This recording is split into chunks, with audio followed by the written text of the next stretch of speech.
Hello students, this is Taranum Jahan and I hope you people are doing well.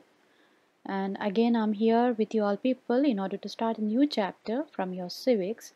So let's begin the new chapter from civics. Democratic right, this is a chapter 5 of your NCERT. So let's start with the democratic rights.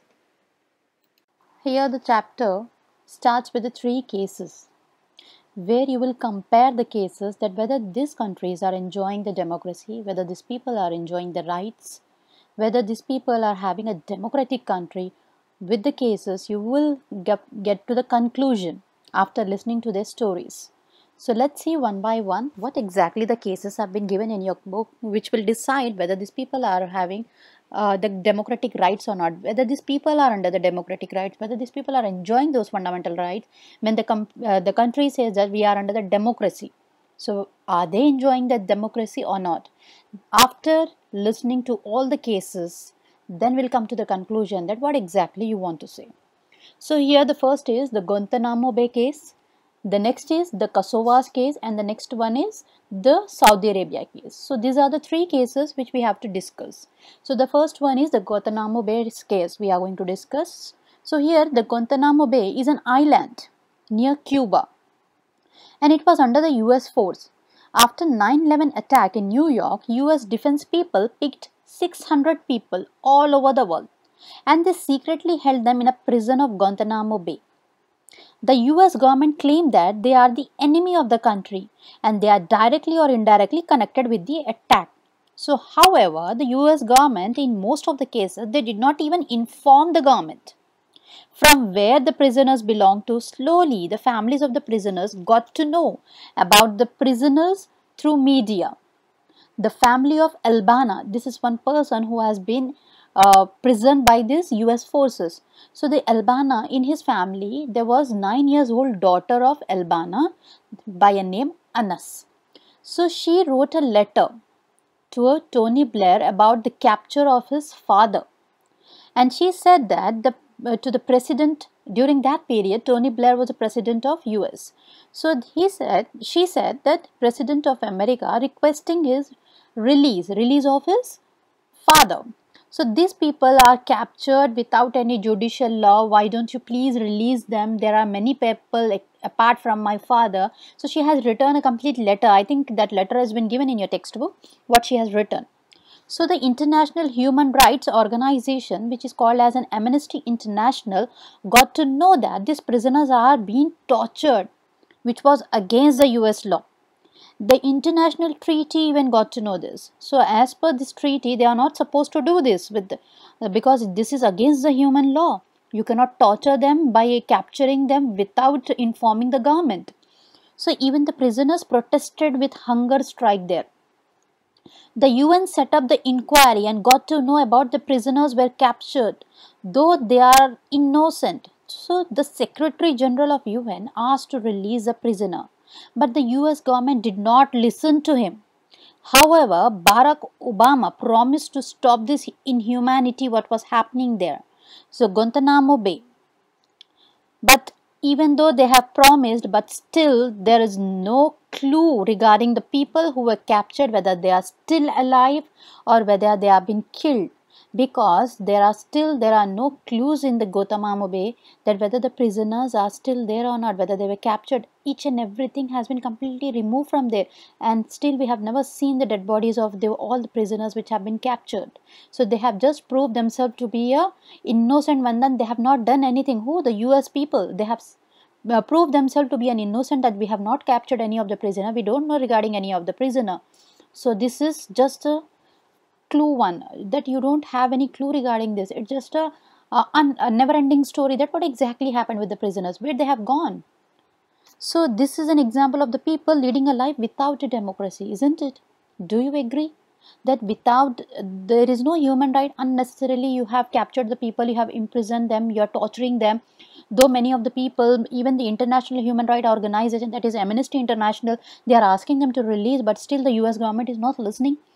And still we don't know about those people. Where are they? So here we say that this is an example of the people leading a life without the democracy, isn't it? So this is the first case. Now let's see the second case. This is another example, that is in Kosovo. Now what exactly happened in Kosovo? Kosovo, after the split with Yugoslavia in 1999, people voted for Milosevic. He came into power. Kosovo was actually a part of Albanian when it got split from Yugoslavia. So Albanian people, they used to stay there in the Kosovo when it got split. So Albanians were in the Kosovo. Some of the Albanians were still living in the Kosovas, and when Milosevic is a leader over there who won with the majority vote, came into the power, he wanted to remove all the Albanian from the Kosovo. So once he came into the power, he said that only in the Kosovo, only Kosovo people will live, and whoever is staying over here as an Albanian will be thrown out of the Kosovo, because already we have given them their own state. Now Albania has been split from the Kosovo. They have been splitted. Now why the Albanians are living in the Kosovo? Why don't they go to their own country, Albanian? So this, they just said that, so you have to leave our place and move out to the Albanians. So he started making them hostile. Who? This Milosevic. He started making all the Albanian hostile, and he started killing them. So here there's one case given. There was one family, Matisha. Matisha is a family, was sitting in their home. Suddenly a troop entered. Now how this people were killed by the Milosevic. This is a Milosevic who was a ruler. These people were killed by them. Who? These Albanian people were killed by this person. So how these people were killed? There's one case given. So this Matisha was a family sitting in their home. Suddenly a troop entered and started shooting at Mitashi's husband. Her husband was killed and she was thrown out of the house. Then these troops, after throwing her out, burned her house. Her life was completely ruined without the husband and the house. And this was continued by the troops under the Milosevic. See, this Milosevic was called as an international human justice for this inhuman act. But from this we understood that the human beings always craft for the secured life, the dignified and the fair arrangement. Or they want, see what exactly the human wants is, first they just don't want to talk about the democracy. First, the thing is that the first thing they want is insecure life. They want the security, that we should live with a freedom. No one can come and kill us anytime, whenever they want. So they want a secured life, secured plus dignified life. After that they want to talk about the democracy. But here they are not at all getting their secured life. So here we can say that even in the Kosovo, these people were not enjoying the democracy, as the Albanians were thrown out of this Kosovo, because this country has been split now. Now the Kosovo is different and the Albanian is different, and Albanians have no right to live in the Kosovo. Who is this Milosevic to decide that whether they are having a right to live over there or not? So here it's an inhuman act. Now the another example of the people leading a life without a democracy is Saudi Arabia. Now it is ruled by a monarch there. You have a king there, still you are having a king, where the people cannot form any political party, and even they cannot elect any representative of their choice. And even the media is a puppet of the ruler. The people living here are Muslims. The people who are from other religion should follow their religion privately, but not in a public. So even the women are not given any right for them, as against they say that one man is equal to two women. But today we are having, today they have given those rights, voting rights. Earlier the women were not even having the voting rights. So by this, what do you come to the conclusion? What is the conclusion you get? That what was common among them? They were deprived of their basic rights. Everyone expect to have a security, dignity and a fair justice without any discrimination on the basis of caste and gender. So everyone aims for having a right, whether rich or a poor. Now what is rights in a democracy? Rights are reasonable claim of a person which should be recognized by the society, and it should be sanctioned by the law. Whatever you are claiming cannot be a right. It should be first recognized by the society and it should be sanctioned by the law. Then only you can call them as rights. And rights are must to ensure the dignity, security and a fair play to all the citizens. This means that each and everyone should be treated equally, and it should provide the security to their life. So then only it can be called as rights. And democracy is a system in which maximum rights are guaranteed to its citizen. Like there are many rights which have been given to us by the constitution. All these have been guaranteed to all the citizen, and no one can take those rights from the citizen. So this is what called as democratical rights. Now why do we need rights in a democracy? See, in a democracy, every citizen has to have a right to vote and right to be elected to the government. Rights also perform a very special role in a democracy, like rights protect minorities from the oppression of majority. So that is the reason why we do need the rights in a democracy. In order to enjoy the rights, we want democracy. And in order to enjoy those democracy, we want certain rights. So this is vice versa. They play a role for each other, and we require the rights in a democracy. Now, rights in the Indian Constitution. So there are various other rights that have been given to each and every citizen by our constitution, like right to equality, right to freedom, right against exploitation, right to freedom of speech or right to freedom of religion, cultural and educational rights. So these all are the fundamental rights which have been guaranteed by the Indian Constitution to all the citizens, and each and every citizen of India has a right to enjoy these rights without any discrimination. Now let's discuss each rights briefly. Now what is right to equality? The constitution says that the government shall not deny to any person in India equality before the law or the equal protection of the law. It means that the laws apply in the same manner to all, regardless of a person's status. So this is the rule of law. There should be no restriction regarding the use of wells, tanks, bathing ghats, roads, playgrounds, and the places of the public resorts that are maintained by the government or dedicated to the use of the public. No one can stop anyone to enter there. Each and everyone is having a right. There is no restriction regarding their caste, religion, that you cannot enter here. So this is what the right to equality says, that each and everyone is equal before the law, and each and everyone should get the equal rights what each and everyone is enjoying. Right to freedom. Now the right to freedom means the absence of constraint, where no one can stop you for doing anything. You can do whatever you want, but it should be within the limits and within the limits of law. No one can interfere from whatever you are doing, especially the government. No one can stop you. But again, I'm saying it should be within the limits of law. So here there are certain rights of freedom that has been provided. That is, freedom of speech and expression has been given to us. Assembling in a peaceful manner. We can assemble in a groups and we can discuss. Earlier associations were banned, but here now we assembly in a peaceful manner can be made. We can have an association, we can form an associations and the unions, move freely throughout the country. No one can stop you. You can reside in whichever state you want. No one can stop you. If you are going from the Uttar Pradesh, you can reside in the you can say that Punjab. You can reside. No one can stop you. That why you have come from Uttar Pradesh and residing in the Punjab? No one. So you can move freely throughout the country. Reside in any part of the country. Practice any professional or to carry any of the occupation, trade or business.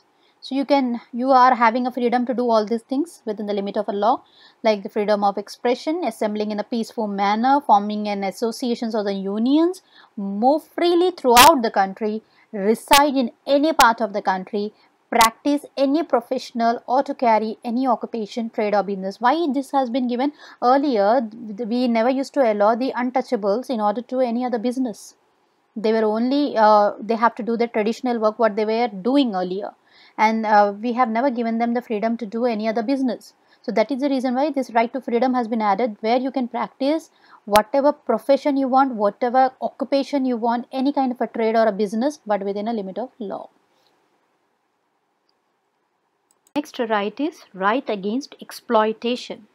The Constitution mentions three specific evils and declares this as an illegal.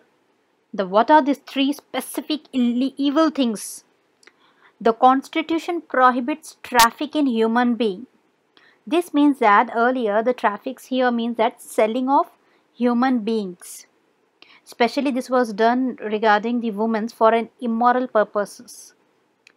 And the second is, our constitution also prohibits forced labor or a beggar in any form. Beggar is a practice where the workers is forced to render services to its master for free or at any nominal remuneration. So when this practice takes place on the lifelong basis, it is called as the practice of bounded labor, and this was treated as an illegal by the government. And the constitution also prohibits child labor, where you cannot adopt the small child for any other work in your factories or any farms. So it's strictly prohibiting the child labor. Now, right to freedom of religion. Every person has a right to profess, practice, and propagate the religion he or she believes in. A secular state is one that does not establish any one religion as an official religion. We are free to follow whichever religion we want, and even the government does not interfere in the religious matter until unless it is within a limit of a law. If it is going against the limit of the law, like if you are sacrificing a human being, then definitely the government will interfere in the religious matter, because you are going beyond the law.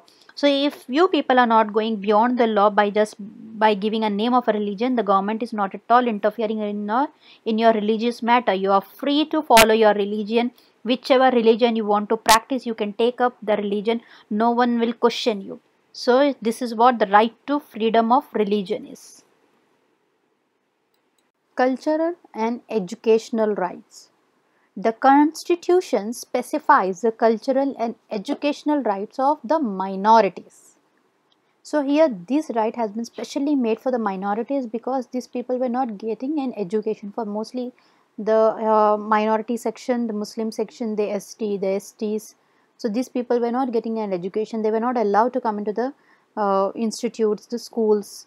So that is the reason why this special right have been added, so that you can follow your own culture, you can follow the educational rights too. So any section of the citizen which a district language or a culture have a right to conserve it. So here the first one is the culture. See, in whichever state you are living, and whatever the cultural beliefs you people are having in that state, you have a right to follow that culture, you have a right to follow that religion, and no one can question you for that culture. No other state will come and ask you that this is not a culture, because you are following your state culture, they will follow their state culture. No one can question each other's cultures. So here you are having a right to follow your culture, you have a right to follow your language. No one is going to question it, and you can conserve and preserve your language and culture.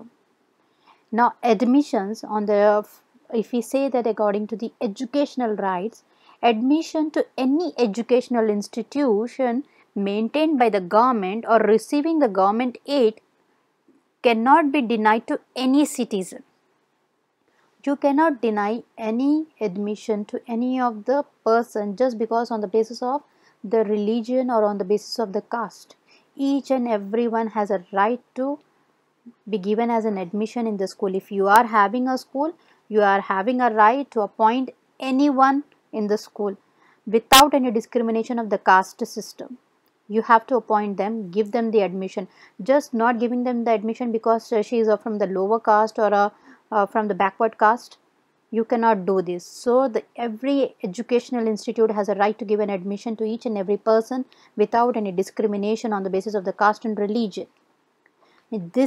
All the minorities have the right to establish the administered educational institution for their choice, and all these people, those who are having in a minority categories, they can take up any of the educational field.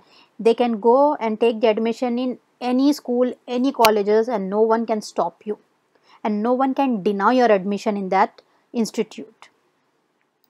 Now, above all, whatever rights we have been discussed, now in order to secure this right, one more right has been given to us, so that no one can take the above rights from us. Now, how can we secure these rights?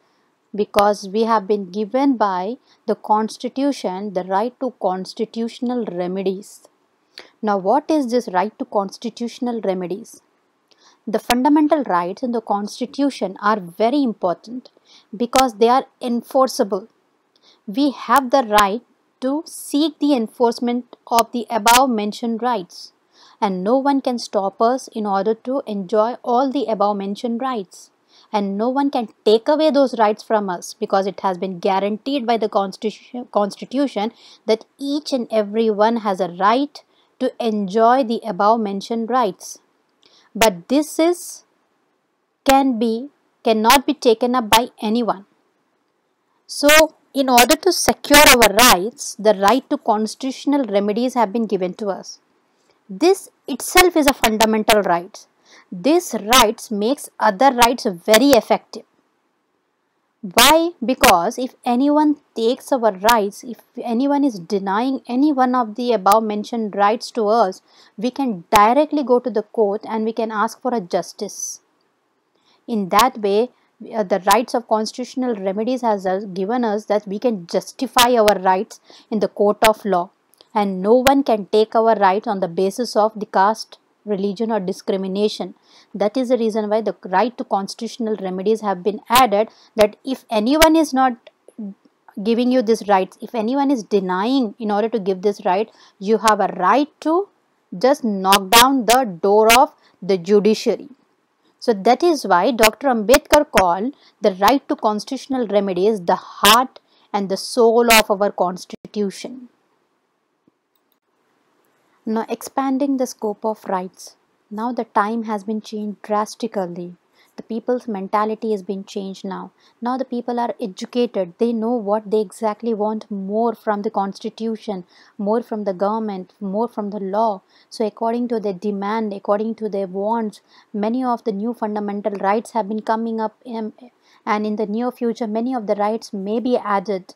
So here if you see that the right to education, this has been recently added in the fundamental right. Earlier this right was not given, but now the right to education has been added in the fundamental rights, where each and every person who has attained the age of 14 years can get the free education from the government side. Because now they only the child labor, abolition of the child labor was added, but education was not given. Later on this was added that if we are abolishing the child labor, then that children who are being abolished as a child labor should be given an education to them. That is the reason why the government has given the free education till the age of 14 years to the students by giving these fundamental rights of right to education. In the same manner, the right to information has been added in 2005 in the fundamental rights, where you can have a right in order to gain more and more information regarding any of the news. So you have a right to information. Then you have in 2008 an educational bill was passed.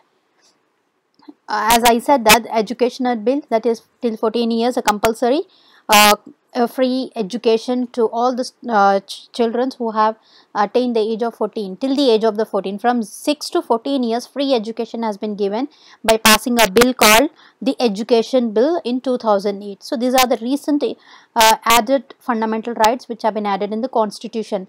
Those are the Right to Information Act and the Right to Education Bill. So in the same manner, as per the demand and the time has been changing, more and more rights may be added as per the demand of the people. So here the expanding scope of the rights, we can see that the scope of the rights have been expanding because new rights have been still implementing in the Constitution. Earlier we were having the 6 fundamental rights, now 7, 8, 9. So in this way we are implementing more and more rights. In this way we are expanding the scope of the rights in our Constitution. So now, apart from the fundamental rights that have been guaranteed by our Constitution in India, we do enjoy certain international rights which have been given to us on the basis of economic, social and cultural rights. So these are the rights which have been enjoyed by each and every individual in an international way. That is right to work, right to safe and healthy environment, right to educate standard of living, right to social security and insurance, and right to health and medical care, etc. So these rights have been given to you all people. If you are in an international way, each and every individual can enjoy these rights residing even in the international countries. No one can take these rights from you all people in an international way, where the economic, social and cultural right you can enjoy.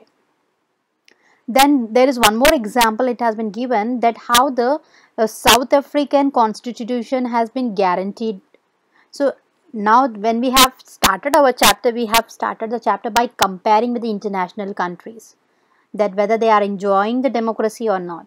Now we'll end up by comparing it with the international countries. Even our scope of the rights have been increased in the same manner. Even the South African scope of the rights have been, whichever the rights have been guaranteed by the South African people, even their scope of rights were increasing.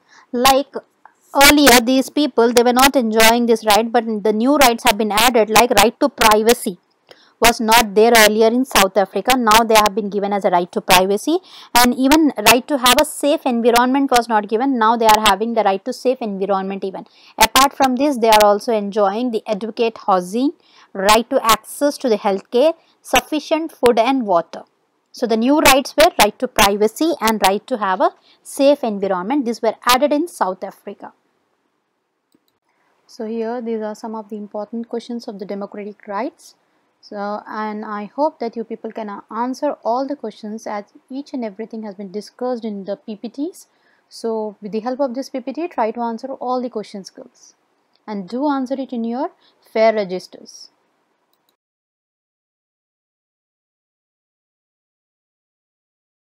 So here many people are having a confusion regarding the chapters of civics, because many of the people, those who are having the new edition, will not have the first chapter, that is democracy in the contemporary world, because this chapter has been removed by the CBSE. So many of the books will be having the first chapter as what is democracy and why democracy. But whereas the people, those who are having the old edition of the books, will have the chapter 1 as democracy and contemporary world, and we are not doing that chapter because it has been removed by the CBSE. So as per the chapters which have been there in our syllabus is what is democracy and why democracy, constitutional design, electoral politics, working of institution and democratic rights. And as per the syllabus, we have finished all your chapters from Civ.